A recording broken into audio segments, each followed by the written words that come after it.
I was at Disneyland not too long ago, and I saw a lot of happy families, like happy parents and children interacting together.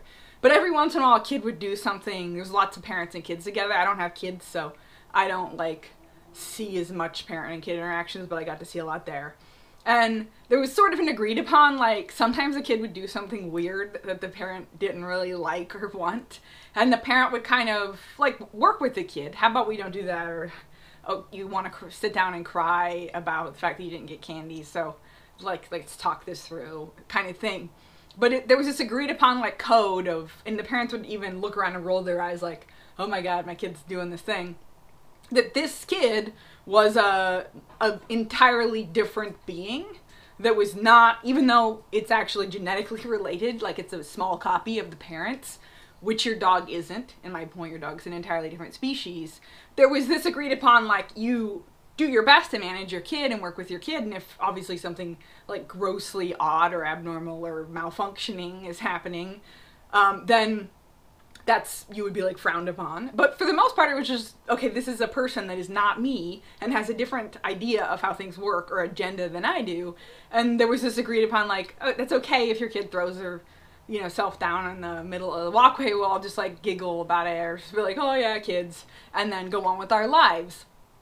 And I see so much pressure on dog owners to be in control of their dog when it's not even the same. Like, at least a kid is a copy of you and you speak the same language genetically, like you're programmed to communicate in the same way. Your dog is not. Your dog is an entirely different species that is not related to you in any way. There's nothing about your dog that is part you, like your kid. So, and of course, I'm like the first one to get annoyed when somebody's off-leash dog runs up to me and does obnoxious things, and that's like a lack of learning usually in my experience. So that's not like, oh my god, my dog has had a bad day. If your dog gets off leash and runs up to me, I might go, probably you should work on training your dog, or this is a learning experience for you, I hope you learn from it, like your dog slipped their collar or whatever. It's only annoying when the person doesn't learn from it, when the person's like, we have this, like, in, like, example would be like in daycare where the dog slips its collar on the way into daycare, on the way out to the car, like every day, and then runs around in the street. And it's like, okay, the first time, you might go, oh, the collar was a little loose and tight, and the second time you're like, all right, this is not working. But if you don't learn from that experience, that is weird. But my point is, there's so much shame put on people that have dogs for acting like dogs and not understanding how to communicate, or for their dog having a different agenda than them occasionally. And that doesn't help anything. Shaming or like putting pressure on people or guilt on people is not going to help anyone be a better dog owner. So if your dog reacts occasionally on leash, like goes off, learn from that, do your best to fix it, but it doesn't mean like you're a bad person. But there's so much shame and pressure and guilt put on people to have control of their dogs all the time.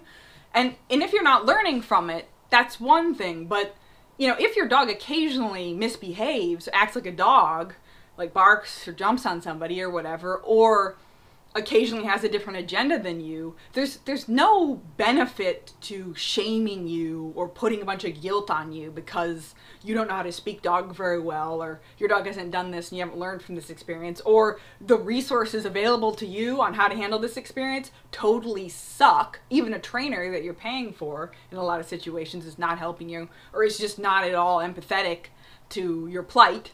I would just like us to take a little more of the approach we take when we see parents with kids, which is like, if a kid occasionally does something different than you want, not the end of the world, learn from it.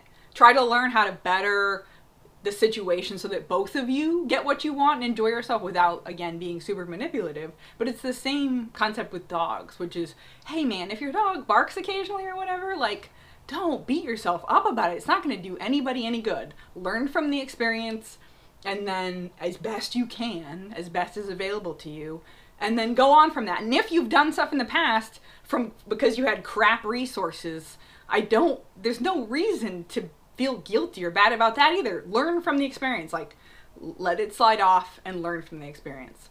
Just wanted to send you that message if you're feeling a panic attack every time your dog gets into it occasionally at the dog park, or barks at another dog, or sometimes barks at home for 5 or 10 minutes even though your neighbors hate it.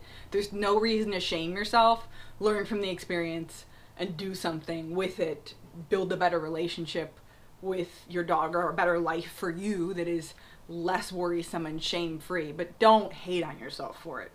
All right, I'm gonna get off my soapbox. Just wanted to say those few things because it's been on my mind.